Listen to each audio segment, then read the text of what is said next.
በስመ አብ ወወልድ ወመንፈስ ቅዱስ አሃዱ አምላክ። ንቀድም በረድኤተ እግዚአብሔር ጽሕፈ መቅድመ ድርሳን ዘእግዚእነ ወአምላክነ ወመድኃኒነ ኢየሱስ ክርስቶስ መድኃኔ ዓለም ፈጣሪ ኩሉ ፍጥረታት። አንድ አምላክ በሚሆን በአብ በወልድ በመንፈስ ቅዱስ ስም አምነን ረድኤተ እግዚአብሔርን አጋዥ በማድረግ ፍጥረታትን ሁሉ የፈጠረ የጌታችን የአምላካችን የመድኃኒታችን የኢየሱስ ክርስቶስ የመድኃኔ ዓለምን ድርሳን መቅድም ማንበብ እንጀምራለን። ዓለምን ከመፍጠሩ አስቀድሞ ከባሕርይ አባቱ አብና ከባሕርይ ሕይወቱ ከመንፈስ ቅዱስ ጋር በሦስት አካላት በአንድ መለኮት ነበረ። ዲዮስቆሮስ ዓለም ሳይፈጠር አስቀድሞ እስከ ዘላለም ድረስ እግዚአብሔር በመንግሥቱ አለ፣ እግዚአብሔር በሦስትነቱ አለ፣ እግዚአብሔር በመለኮትነቱ አለ ብሎ እንደተናገረ፣ ዳዊትም ተራሮችና ኮረብቶች ሳይፈጠሩ ምድርም ዓለምም ሳይፈጠሩ ከዘላለም እስከ ዘላለም ድረስ አንተ ነህ እንዳለ፣ ከዚህም በኋላ መድኃኔ ዓለም በሦስትነቱ ዓለምን እንፍጠር ብሎ አሰበ። በአንድ ተዋህዶ ሰማይና ምድርን፣ ነፋስና እሳትን፣ ውሃና ጨለማን፣ መላእክትን በቅጽበት ፈጠረ። እሊህ ሰባቱን በእሁድ ሰርክ በአርምሞ ፈጠረ። በነግህም በመናገር ብርሃን ይሁን አለ፣ ብርሃንም ሆነ። መላእክት ማን ፈጠረን ይሉ ነበርና ሳጥናኤልም እኔ ፈጠርኳችሁ አለ። ገብርኤል ግን የፈጠረንን እስከምናውቅ ድረስ በያለንበት እንቁም አለ። በዚያችም ሰዓት ብርሃንን አዩ። ቅዱስ ቅዱስ ቅዱስ ፍጹም አሸናፊ እግዚአብሔር የጌትነት ምስጋና በሰማይና በምድር የመላ ነው ብለው አመሰገኑ። ዲያብሎስ ግን እኔ ማንን አመሰግናለሁ አለ። በዚህም ጊዜ መድኃኔ ዓለም በጨለማ ጠቅሎ ወደ ጥልቅ ጉድጓድ ከሰራዊቱ ጋር አወረደው፣ እሱ አለቃቸው ነበረና።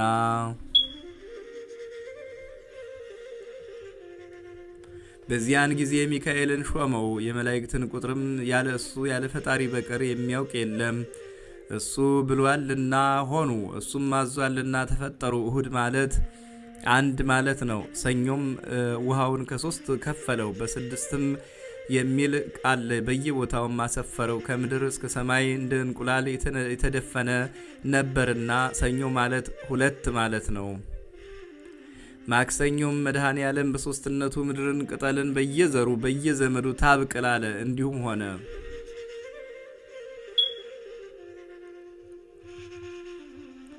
ምድርም እንደ መስከረምና እንደ ጥቅምት ለምልማ አብባ ታየች። በዚያን ጊዜ በመጥረቢያ የሚቆረጡ በማጭድ የሚታጨዱ በጣት የሚለቀሙ 3 ፍጥረታት በቀሉ። ማክሰኞ ማለት 3 ማለት ነው። ረቡዕ በሰርክም ፀሐይና ጨረቃ ከዋክብትንም ፈጠረ። የፀሐይ ሰሌዳው ከነፋስና ከእሳት ነው። የጨረቃና የከዋክብት ሰሌዳቸው ከውሃና ከነፋስ ነው። ብርሃናትም ይሁኑ አለ። የስንዴ ቅንጣት ያህል ብርሃንን ሰጣቸው። ለፀሐይ 2 እጁን ከፍሎ ሰጠው። አንዱን እጅ ለጨረቃ ለከዋክብት፣ ፀሐይን በቀን ጨረቃና ከዋክብትን በሌሊት አሰለጠናቸው።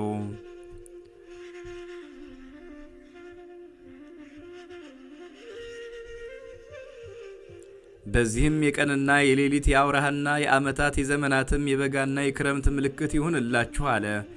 ረቡዕም ማለት 4 ማለት ነው። ሐሙስ በክንፍ የሚበሩ ከንስር እስከ ትንኝ በእግር የሚሽከረከሩ በልብ የሚሳቡ አሳ አንበሪውንና አዞውን ይህችን ዓለም በጣት እንዳለ ቀለበትና በአንገት እንዳለ ቀሚስ የከበቧት የሚያስፈሩ ብሄሞትና ሌዋታንን 3ቱን ፍጥረቶች ከባህር ፈጠረ። በሰርክም ከየብስ 3 እነዚህን የመሰሉ የቤትና የበረሃ የሚበሉትንም የማይበሉትንም ፈጠረ። ሐሙስ ማለት 5 ማለት ነው። ዓርብ በነግ መድኃኔ ዓለም በሦስትነቱ ምክር በአርአያችንና በምሳሌያችን ሰውን እንፍጠር ብሎ አዳምን ፈጠረ። ዲያብሎስ እንደ እኔ ያለ ፍጥረት ይፈጥራልን ስላለ ከውሃና ከመሬት ከነፋስና ከእሳት ነፍሱንም ሀበ አልቦ አምጥቶ የ30 ዓመት ጎልማሳ ያህል አድርጎ አዳምን ፈጠረው። የሕይወትን እስትንፋስንም በፊቱ እፍ አለበት። የጸጋ ልጅና ካህን ነቢይም ንጉሥም ሆነ። አዳምም ማለት ፍጹም ያማረ ይህ ቀረህ የማይሉት ማለት ነው። እነዚህ 22ቱ ፍጥረታት ግብር ከእሁድ እስከ ዓርብ የተፈጠሩ ናቸው። ነገር ግን ሁሉንም በአንድ ጊዜ መፍጠር በተቻለው ነበር። ወዲያው የተናገረውን ያደርገዋል፣ ያሰበውንም በቅጽበት ይፈጽማል እንደተባለ ቢጸጸት እንዲምረው ለዲያብሎስ ያሳየው ዘንድ ነው እንጂ እሱ ግን እምቢ አለ። ወይም ለአዳም የሚበላውንና የሚጠጣውን ይፈጥርለት ዘንድ ነው።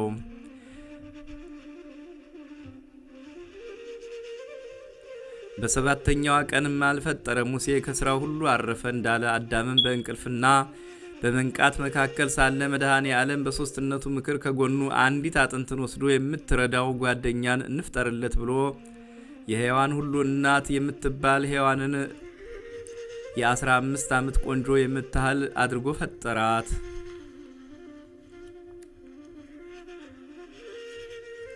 አዳምም ይቺ አጥንት ከአጥንቴ ሥጋዋም ከሥጋዬ ናት፣ ሚስቴ ትሁነኝ አለ። የተፈጠሩበትም ቦታ በቀራንዮ መካከል ነው። ከ40 ቀንም በኋላ አዳምን ወደ ገነት አሳረገው፣ ሔዋንንም በ80 ቀኗ አሳረጋት። ከመሳታቸው በፊት ገነትን 7 ዓመት ተገለገሉባት። ብሩህ ልብስንም አለበሳቸው፣ መቅድመ ወንጌል እንደተናገረ ይህንን ሁሉንም ስለ እናንተ ፈጠርሁ አላቸው። አራዊትና እንስሳትም ይገዙላቸው፣ ስምንም ይሰይሙላቸው። ነገር ግን ከገነት መካከል ያለችውን እንጨት አትብሉ፣ ከዚያች ብትበሉ ግን የሞት ሞት ትሞታላችሁ። ገነትንም ማለት ዙሪያዋ ያማረ በውስጧም ያለው ሁሉ ጥሩ ነው፣ ይህ ክፉ ነው የማይባል ማለት ናት። ሁሉም ጥሩ ጎደሎ የሌለው ነው እንጂ ከምድርም በላይ ከፍ ያለች በመልአኩ ክንድ 15 ክንድ ትርቃለች። ከሰማይ በታች ናት። ከነገስታት ቤቶችም የሚመስላት የለም። አዳምና ሔዋንም በገነት ውስጥ እንዲህ ብለው በደስታ ሲኖሩ ዲያብሎስም እግዚአብሔር የሰጣቸውን ደስታ ባየ ጊዜ በእነሱ ላይ ቀና።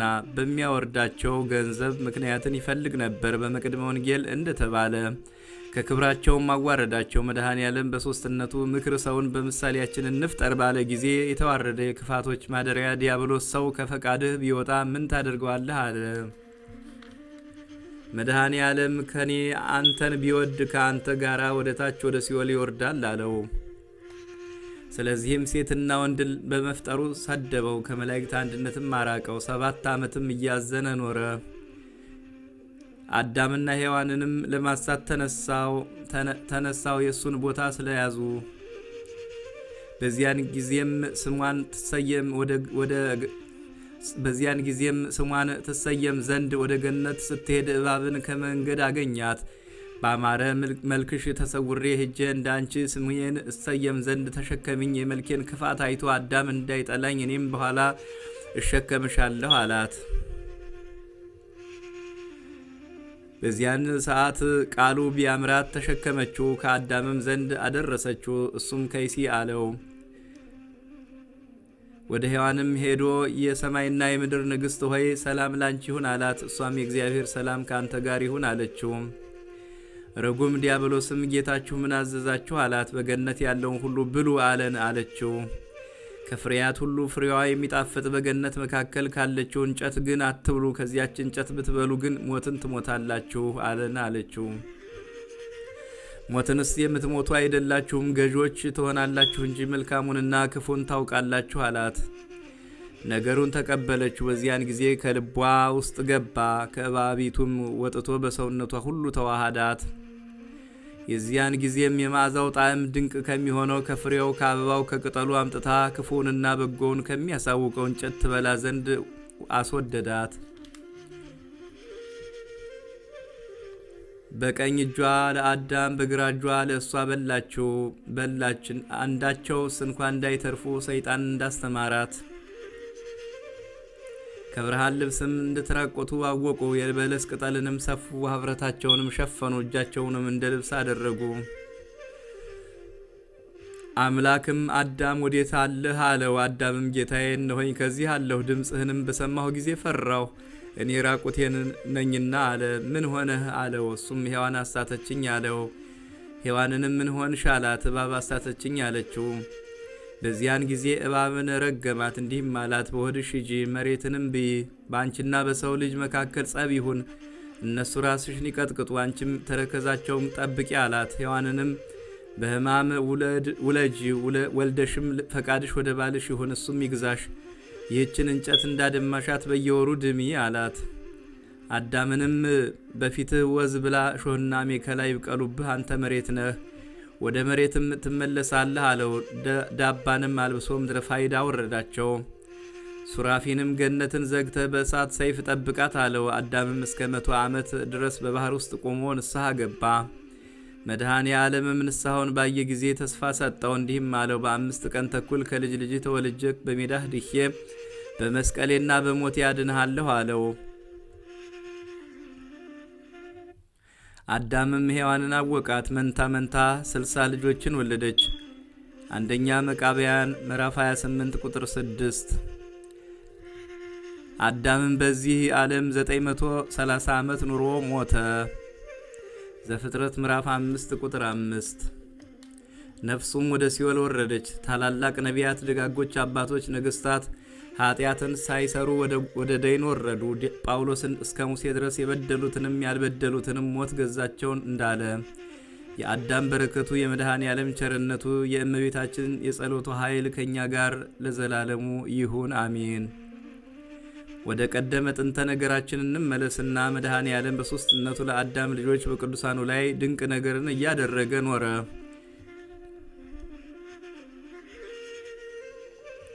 የሚያመልኩት እስራኤልን በሙሴና በአሮን እጅ ባህርን ከፍሎ አወጣቸው። የማያመልኩት ግብፃውያንን ግን ከንጉሳቸው ከፈርዖን ጋር በማዕበል አሰጠማቸው።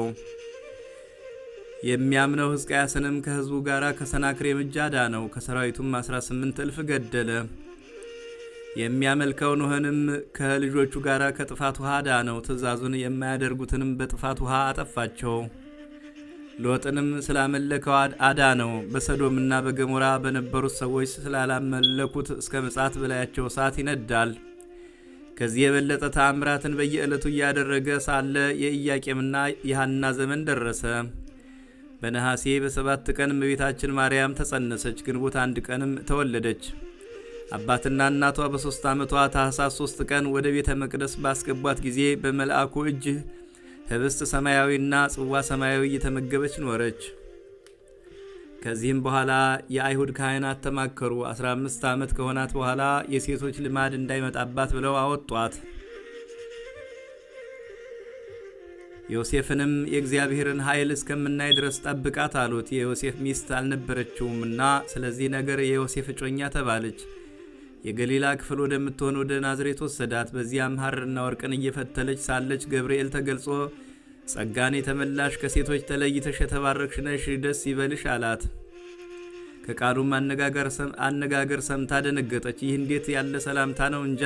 መልአኩም ትጸንሻለሽ፣ ወንድ ልጅም ትወልጃለሽ፣ ስሙንም ኢየሱስ ትይዋለሽ፣ እርሱም መድኃኔ ዓለም ነው፣ ለመንግሥቱም ፍጻሜ የለውም አላት።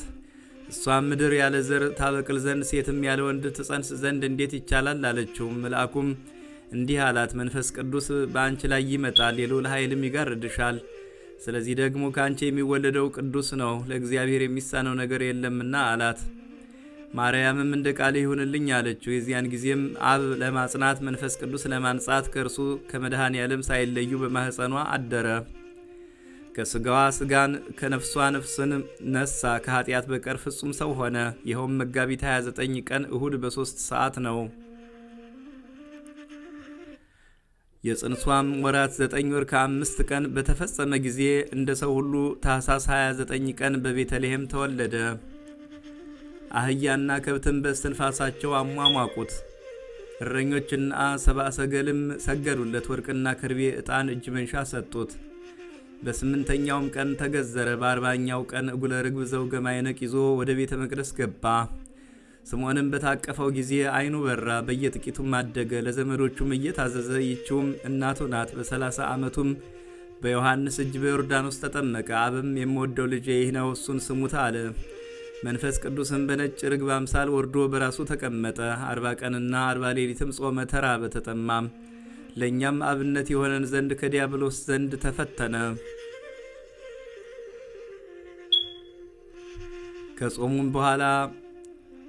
ከጾሙም በወጣ ጊዜ በ3ኛው ቀን የሰርግ ቤትን አገኘ። ወደ እነሱም ገባ። ወይናቸውም ባለቀ ጊዜ ውሃውን ወደ ወይን አደር ለወጠው። የእርሱንም 5 አዕማደ ምስጢር ያስተምር ዘንድ ጀመረ። ዘወትርም የ5 ገበያ የሚያህሉ ሰዎች ይመጡ ነበር። በሽተኞችንም ያድናል፣ ቁጥር የሌላቸው ተአምራትንም ያደርግ ነበር። ከዕለታትም በአንድ ቀን 5 እንጀራዎችንና 2 ዓሣዎችን ለ5,000 ሰዎች ያቀረበላቸው። እነሱም በልተው ጠገቡ። የተረፈውን 12 ቅርጫት አነሱ። ዕውር ሆኖ ለተወለደውም በምራቁ ዓይንን ፈጠረለት። በአህያ ውርንጫ ላይም ተቀምጦ ቤተ መቅደስን ዞረ። ሽማግሌዎችና ሕፃናት የሰሌን ቅጠል ይዘው ተቀበሉት። ድንጋዮችም በሰው አንደበት አመሰገኑ። በእግዚአብሔር ስም የሚመጣ የተባረከ ነው አሉ። አይሁድም የቃሉን ትምህርት ሰምተው የእጁን ተአምራት አይተው በእሱ ላይ ቀኑ። ነቢይ ሰነፎች ሰዎችን ቅናት ያዛቸው እንዳለ ሰኞና ማክሰኞም መከሩ፣ ረቡዕ ምክራቸውን ጨረሱ። ሐሙስም የሐዲስ ምስጢር ሥርዓትን ለሐዋርያት አሳያቸው። እንዲህም አላቸው፣ ንሱ፣ ብሉ፣ ጠጡ። ሥጋዬን የበላ ደሜንም የጠጣ የዘላለም ሕይወት አለው። ይህንንም በምታደርጉ ጊዜ የሞቴን መታሰቢያ አድርጉ፣ ትንሣኤንም ንገሩ አላቸው። በመሸም ጊዜ ይሁዳ ወደ አይሁድ ሄዶ 30 ብር ስጡኝ፣ እሱን ለእናንተ እሰጣችኋለሁ አላቸው። በመንፈቀ ሌሊትም ይዘው የኋሊት አስረው ወደ ሐናና ወደ ቀያፋ ወሰዱት። በነጋም ጊዜ ካህናቱ አለቆች ተማከሩ። በ3 ሰዓትም የኋሊት አሰሩት። መስቀልንም አሸክመው ይሰቅሉት ዘንድ ወሰዱት። ጲላጦስም የዚህ ሰው በደሉ ምንድን ነው አላቸው። እነሱም በሰንበት በሽተኞችን አዳነ፣ የእግዚአብሔርም ልጅ ነኝ ይላል አሉት። በቀትርም ጊዜም መጋቢት 27 ቀን በሁለት ወንበዴዎች መካከል ሰቀሉት። የሾህ አክሊል ደፉበት፣ በብረት ዘንግ ራሱን መቱት፣ ሐሞትና ከርቤን አጠጡት። ጎኑንም በጦር ወጉት። ደምና ውሃም ወጣ፣ የዘላለም ሕይወትም ሆነን። እነዚህን የእግርና የእጅ መቸንከር ስቃዮችን በመለኮቱ ያይደለ በሥጋው ተቀበለ። ሲያሰቃዩትም አልተቀየመባቸውም፣ ታገሳቸው እንጂ። የዚያን ጊዜ 7 ተአምራት ተደረጉ። ፀሐይ ጨለመ፣ ጨረቃም ደም ሆነ፣ ከዋክብትም ከሰማይ ወደ ምድር ወደቁ። የቤተ መቅደስ መጋረጃም ተቀደደ፣ ምድር ተናወጠች። ሙታንም ተነስተው በሥጋ ወደ ሰዎቻቸው ሄዱ። ከ6 ሰዓት ጀምሮ እስከ 9 ሰዓት ድረስ ጨለማ ሆነ። በዚያች ሰዓት መለኮቱን ሞት ሳይቀርበው ሥጋውን ከመለኮቱ ሳይለይ በሥጋ ሞተ። ዮሴፍና ኒቆዲሞስም በበፍታ ገንዘው ዓለምን የፈጠረ ፈጣሪ ከሰው ማንም ባልተቀበረበት በአዲስ መቃብር በጎልጎታ እንደ ሰው ቀበሩት። ነፍሱም ከመለኮቱ ኃይል ጋር በ9 ሰዓት ወደ ሲኦል ወረደች። ትዕቢተኛ ዲያብሎስም ይውጣው ዘንድ ቀረበ። ሥጋ ለብሶ ያሸነፈኝ ይህ ማን ነው አለ። እሱ ግን ይዞ በእሳት ሰንሰለት አሰረው። በዚያን ጊዜ ዲያብሎስ 5500 ዘመን ከልጆቹ ጋር የገዛሁት አዳምን ውሰድ አለው። በዚያን ጊዜ እሱ ራሱ መድኃኔ ዓለም ነፍሳትን ከማሰሪያቸው ፈቶ ከደይና ወጣቸው። በማይሻር ቃሉ እንደተናገረውም ወደ ገነት አገባቸው። አዳምም ከገነት በወጣ ጊዜ ወደ እርሱ አለቀሰ።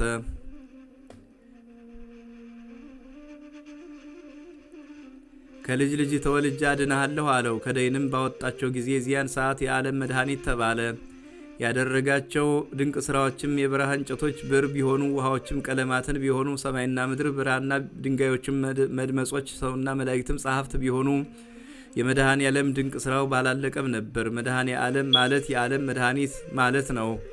በ3ኛው ቀን እሁድ በመንፈቀ ሌሊት ከመቃብር ተነሳ። ለሐዋርያትም በደብረ ጽዮን ላይ መጽሐፈ ኪዳንን አስተማራቸው። በ40ኛው ቀንም ሐሙስ በታላቅ ምስጋና መላእክት እያመሰገኑት ወደ ሰማይ አረገ።